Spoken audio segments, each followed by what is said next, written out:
তিনি ছিলেন বাংলা গদ্য সাহিত্যের জনক। পাশাপাশি বিদ্যাসাগর কি করেছে? আমরা দেখেছি বিদ্যাসাগর বলেছিলেন নারী জাতি এখনো সমাজে ইতিবাচক মানুষ সেবা করত। এমন কি কখনো সমাজে নারী সম্মান না। তাই তিনি কি করেছেন?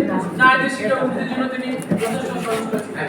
তিনি বিদ্যাসাগর নিজের মা ভগবতী দেবীর নামে একটা ভগবতী দেবী বিদ্যালয় স্থাপন করেছিলেন। আমরা দেখেছি বিদ্যাসাগর যখন পশ্চিমবঙ্গের বিদ্যালয় পরিদর্শক ছিলেন, তিনি ওই সময় গাড়িতে লিখে দিয়েছিলেন বেটি বাঁচাও বেটি পড়াও। বিদ্যাসাগর হচ্ছে চিন্তা ভাবনার ফসল। বর্তমান যে বেটি বাঁচাও বেটি পড়াও আমার মনে হচ্ছে বিদ্যাসাগরের যে চিন্তা ভাবনার ফসল। উনি বলেছিলেন ছেলেদের সাথে মেয়েদের যত্ন শিক্ষাদান করতে হবে, কারণ মেয়েদের শিক্ষা না হয় শিক্ষিত না হয় মা শিক্ষিত হলে সন্তান শিক্ষিত হবে, অর্থাৎ সন্তানের শিক্ষিতার জন্য মা শিক্ষিত অবশ্যই দরকার। তাই তিনি কি করেছিলেন? নারী শিক্ষার প্রতি চেষ্টা করেছিলেন। পাশাপাশি বিদ্যাসাগর কি করেছিলেন? বিধবা বিবাহ প্রবর্তন। তিনি দেখেছিলেন সে সময়ে মেয়ের বয়স 8 বছর, স্বামীর বয়স 80, অর্থাৎ 8 বছরের মেয়েটা 80 বছরের বৃদ্ধের সাথে বিয়ে হলো।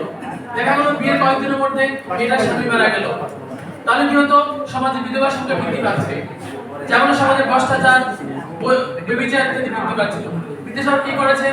বিধবা বিবাহ প্রচলন করেছিলেন, যাতে সমাজের ভ্রষ্টাচার ব্যভিচারগুলো বন্ধ হয়।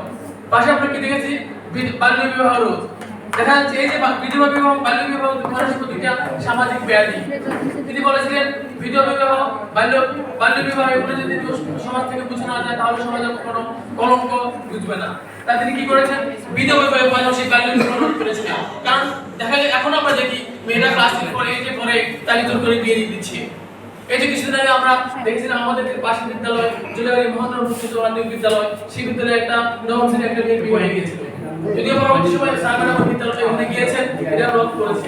তবে এখনো কিন্তু আমাদের সমাজে বাল্য বিবাহ প্রথা এখনো প্রচলিত আছে, সমাজ এখনো ভ্রষ্টাচারে কিন্তু ডুবে আছে। বিদ্যাসাগর শেষ পর্যন্ত প্রচেষ্টা করেছিলেন আমরা এখন